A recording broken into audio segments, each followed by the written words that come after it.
आज का हमारे पास में चैप्टर है कक्षा 8 का अध्याय नंबर 1, फसल उत्पादन एवं प्रबंधन। फसलों का उत्पादन कैसे किया जाता है और उनका प्रबंधन कैसे किया जाता है। मतलब जो हम खेती उत्पन्न करते हैं या जो कहें कि भाई जो खेतों में उत्पादन किया जाता है, फसलें बोई जाती हैं और उनसे फसलें प्राप्त की जाती हैं, अनाज प्राप्त किया जाता है, वो किस तरीके से अनाज प्राप्त होता है और उनका प्रबंधन कैसे किया जाता है, मैनेजमेंट कैसे किया जाता है। तो देखिए, एक छोटी सी स्टोरी स्टार्ट होती है इस चैप्टर के अंदर। दो बच्चे होते हैं, एक का नाम होता है पहेली, एक लड़की होती है, और बुजू एक लड़का होता है। ये दो बच्चे होते हैं। ये एक वक्त अपने चाचा के घर जाते हैं। चाचा उनके किसान हैं। उन्होंने देखा कि उन मतलब खेत में उन्होंने क्या देखा, कुछ औजार देखे, जैसे कि खुरपी, दराती, बेलचा, हल। ये सारे के सारे औजार खेत में काम आने वाले होते हैं। इन सबको देख के भुजू सोचता है कि मैं जानना चाहता हूं कि ये जो औजार हैं कहाँ उपयोग में लिए जाते हैं। अब इन सबको देखने के बाद में उसके विचार आता है और सोचता है कि यार ये सारे औजार कहाँ काम में लिए जाते हैं। इस तरीके से वो विचार करता है। अब हम आगे इस चीज को पढ़ेंगे, समझेंगे भाई ये कहाँ काम में लिए जाएंगे, वो धीरे धीरे हमें समझ में आता जाएगा।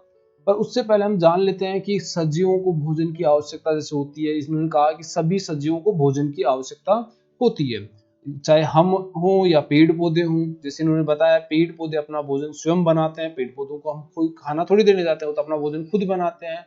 क्या आपको याद है, मतलब जैसे हरे पौधे अपना भोजन किस प्रकार से बनाते हैं? ये बात अगर हम सीधी सी समझने की कोशिश करें तो हमें याद है ये बात, क्योंकि हमने पिछली कक्षा में पढ़ी थी। प्रकाश संश्लेषण। प्रकाश संश्लेषण क्या होता है ये आप सब जानते होंगे। वैसे मैं शॉर्ट में बता देता हूँ कि पौधे प्रकाश की उपस्थिति में कार्बन डाइऑक्साइड और जल की उपस्थिति में क्या क्या चाहिए होता है उनको? प्रकाश, सूर्य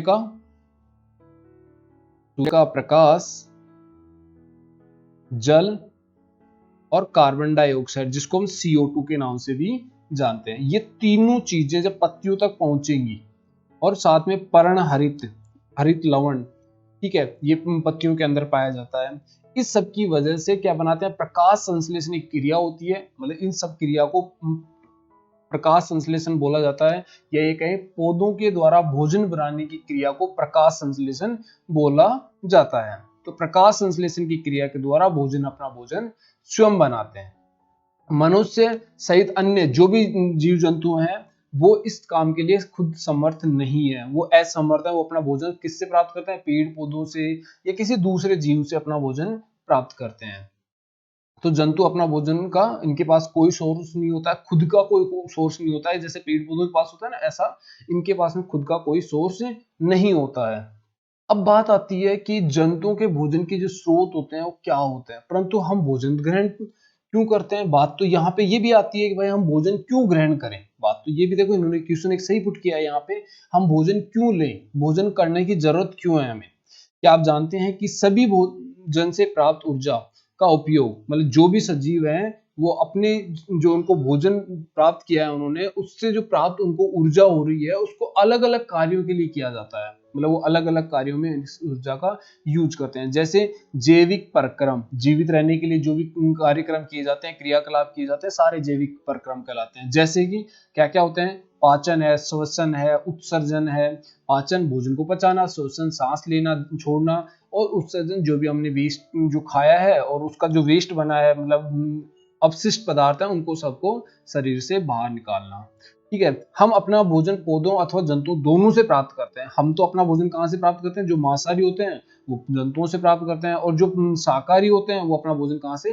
पौधों से प्राप्त करते हैं। ये बात हमें सबको पता है। अब यहाँ से कुछ थोड़ी सी ये इन्होंने वापस से अपना दिमाग खुड़काया भुजों ने, और क्या कहता है, क्यों हम सभी को भोजन की आवश्यकता होती है। बात तो ये भी सही है कि हमें भोजन की आवश्यकता होती क्यों है। अतः हम अपने देश को इतने अधिक लोगों को भोजन किस प्रकार उपलब्ध कराते हैं। दूसरी बात ये भी आ गई, भाई देश के अंदर, हमारे देश के आपको पॉपुलेशन का पता है कितना है? 130 से 140 करोड़ पॉपुलेशन है हमारी। अभी नया डाटा आया नहीं है, पर अगर पुराने डाटा के अकॉर्डिंग अगर हम देखें तो 130 से 140 करोड़ के बीच में हमारी पॉपुलेशन है 2020-21 के अकॉर्डिंग। तो ये बहुत ज्यादा है। तो इस इतनी सारी पॉपुलेशन को हम भोजन किस तरीके से उपलब्ध कराते हैं? क्या सभी अनाज ही खाते हैं, सभी जंतुओं पे अपना भोजन प्राप्त करते हैं, या कोई और तरीका है? अब यहां से बात करते हैं भोजन का बड़े स्तर का उत्पादन करना की आवश्यकता होती है। जो ये बच्ची है पहेली, ये समझदार है और ये कहती है कि हमें जो भोजन की है ना वो क्या करनी होगी, बड़े स्तर पे उत्पादन करना होगा। भोजन को हमें क्या करना होगा, बड़े स्तर पे उत्पादन करना होगा। अगर हम बड़े स्तर पे भोजन का उत्पादन करेंगे तो ही ऐसा पॉसिबल है, अदरवाइज ऐसा पॉसिबल नहीं है। एक विशाल जनसंख्या को भोजन प्रदान करने के लिए इसका नियमित मतलब रेगुलर नियमित उत्पादन, उचित प्रबंधन और वितरण आवश्यक है। देखो रेगुलरली हमें क्या करना पड़ेगा, उसका उत्पादन मतलब हमें फसलें बार बार उगानी पड़ेंगी, बार बार काटनी पड़ेंगी, उनका उचित सही ढंग से उनका प्रबंधन, भाई उनको जीव जंतु खाए नहीं, कीड़े मकोड़े खाए नहीं, उनको कोई और जानवर खाए नहीं, और उनका सही जगह पे क्या होना चाहिए, वितरण होना चाहिए। मतलब ये जहां जरूरत है वहां पे ही खाना पहुंचना चाहिए। ऐसा नहीं है जहां जरूरत नहीं है वहां पे हम खाना पहुंचाए जाए। तो इस तरीके से हमें बहुत से काम करने होते हैं। अब बात करते हैं कृषि पद्धतियां। अब बात क्या आ गई हमारे पास में, कृषि पद्धतियों की आ गई है। लगभग 10,000 ईसा पूर्व, आज से अगर हम बात करें तो लगभग हमारे पास में 12,000 साल पहले तक मनुष्य घुमक्कड़ ही था, घूमता रहता था कहीं का कहीं, कहीं का कहीं। वे एक स्थान से दूसरे स्थान तक भोजन और आवास की खोज में समूह में विचरण करते थे। पहले क्या होता था कि कोई ऐसी व्यवस्था तो थी नहीं, कोई शहर वगैरह। आज से कब की बात कर रहे हैं हम, लगभग 12,000 साल पहले की बात कर रहे हैं हम, क्योंकि दो ईसा पूर्व 10,000 साल और 2,000 साल ये हो गए, तो 12,000 साल पहले की बात करें आज से हम। तो उस टाइम क्या था कि भोजन के लिए मनुष्य अपने रहने की आवास के लिए ऐसे बिल्डिंगें नहीं थी, मकान नहीं थे, खेती बाड़ी नहीं होती थी, तो कहीं एक जगह रह तो सकता नहीं था। तो अपने इन सब चीजों के लिए क्या करता रहता था, घूमता रहता था। वे कच्चे फल खाते थे, क्या खाते थे वो, कच्चे फल सब्जियां खाते थे, भोजन में जंतुओं का शिकार करके खाते थे वो। ठीक है, फिर उसके बाद में कालांतर में जब खेती करने लगा तो चावल, गेहूं और अन्य खाद्य पदार्थों का उत्पादन भी करने लगा, और इसी तरीके से कृषि का आरंभ हुआ। मतलब बहुत धीरे धीरे, बहुत टाइम पहले खेती स्टार्ट हुई थी। और खेती स्टार्ट कैसे हुई, स्टार्टिंग में तो मनुष्य क्या करता था, अपना जो भी खाना उना जुटाना होता था, कच्चे फल पेड़ों से तोड़े, उसने सब्जियां तोड़ी, अगर कहीं कोई सब्जी वगैरह मिल गई उसको खाने को जो भी मिल जाता था, चाहे वो फिर जंतुओं का शिकार करे या किसी भी तरीके से अपना भोजन प्राप्त कर लेता था। पर धीरे धीरे जब बदलाव आया और उसे समझ आने लगी कि हम खेती भी कर सकते हैं, चावल भी लगा सकते हैं, गेहूं भी लगा सकते हैं और अन्य खाद्य सामग्रियां भी लगाई जा सकती हैं, तो उसके बदलाव के साथ साथ आज हम इस युग तक आ चुके हैं कि हम सारी खेती उत्पादन करने लगे हैं, और वो भी पूरे प्रबंधन के साथ है, पूरे मैनेजमेंट के साथ में। जब एक ही किस्म की पौधे किसी एक स्थान पे बड़े पैमाने पे लगाए जाते हैं, अब देखो खेती या फसल कहते किसे हैं, जब एक ही किस्म के पौधे एक ही स्थान पर, मतलब किसी एक स्थान पर बड़े पैमाने पे लगाए जाएं, बहुत ज्यादा मात्रा में लगाए जाएं, तो उसे फसल कहते हैं। अगर आपसे कोई पूछे फसल किसे कहेंगे तो आप जवाब दे सकते हो कि एक ही किस्म के, जैसे गेहूं एक किस्म हो गई, ठीक है, इस किस्म के पौधे एक ही स्थान पर बड़े पैमाने पे लगा दिए जाए, बहुत सारी संख्या में लगा दिए जाएं, तो वो चीज हमारे पास में क्या कहलाएगी, फसल कहलाएगी। उदाहरण के तौर पे गेहूं इन्होंने लिया है, जैसे हमने भी गेहूं का उदाहरण लिया है। खेत में उगाए गए पौधों की संख्या बहुत सारी होती है, कोई गिनती थोड़ी कर सकते हैं हम, ऐसे तो गिनने को गिन सकते हैं, कोई ज्यादा बड़ी मात्रा में नहीं होते हैं, पर हम ये कह सकते हैं कि भाई उनकी संख्या बहुत सारी होती है। अब आप जानते हैं कि फसलें विभिन्न प्रकार की होती हैं। अब कौन कौन सी फसलें होती हैं इसके बारे में बात कर लेते हैं। जैसे कि अन्न, सब्जियां और फल, तीन भागों में इन्होंने क्या बांट दिया, फसलों को तीन भागों में बांट दिया। अन्न जो अनाज हो गया, सब्जियां जो हम काम में लेते हैं, और फल भी हम काम में लेते हैं। तीनों को काम में लेते हैं पर तीनों का यूज अलग अलग है। अनाज से हम रोटियां वगैरह, दालें वगैरह ये आ जाती हैं। सब्जियों के अंदर जो हमारे पास ग्रीन वेजिटेबल्स वगैरह, ये इस तरीके की चीजें आ जाती हैं। फलों में फ्रूट्स वगैरह जो चीजें होती हैं, हमारे पास एप्पल है, ठीक है, ये सारी चीजें आ जाती है। जिस मौसम में ये पौधे उगाए जाते हैं उसके आधार पर हम इनका वर्गीकरण कर सकते हैं। अब देखो इनको किसके आधार पे बांट सकते हैं, मौसम के आधार पे भी हम इनको वर्गीकृत कर सकते हैं, विभाजित कर सकते हैं।